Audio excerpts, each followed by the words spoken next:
Ben adamlara hayranım. İş yok Özbekistan'da, iş yok. Kara meynetin bilen kasana karmıydı, oğulluk etiş gerek. Tolka oğulluk etiş gerek. Oğulluk için devletimizde keng imkaniyat yaratılgan. 5 milyar so'm oğulluysan, 6 yıl kamal çıkasan. Hesaplasan, yılına 900 milyondan düşür. Taptın mı el o pulunu? Zakon imkaniyat yaratılıp durdu. Çötçü oğulluk etiş gerek. Yılına 10 bin dolar pul tapasan mı? 5 yıl işlesen 50 bin dolar болады, doğru mu? 60 bin dolar oğulla 6 yıl kamalıp çık. Tapalmaysan 10 bin dolar Özbekistan şaraitinde. Lekin oğullasan болады, imkaniyatla da koya. Adamların işe balıp tut. Kara beğenine bir yılda Li-9 alıp bulam Özbekistan'da. Buladı kaynaşına.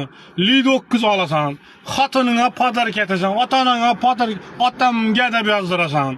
Oğulluk etiş gerek, tolka oğulluk bu an işi. 1 milyar, 5 milyar, 10 milyar oğulla. Bu 1 milyon, 2 milyon oğullap yine girip gitmeyen yanına gelesen ben de hocalıkın kap giderdi.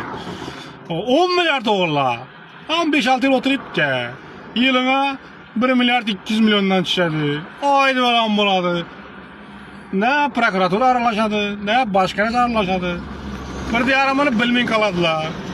Bir iki son versen bilesen ka, paranı para bilen edeceksin. Şu imkanlardan faydalanıp kalış gerek bu an işi. Bu ya kara millet etemez, suğa uğraman, yigit çini Ahmet'i bilen oynaşıp bulmaydı. Yengnaştır Kerem Şorvan'ı, bağız kızınız ki, ona ayıp oldu mu şirpettir. Olmasa onu şıkayım bu Özbekistan'da.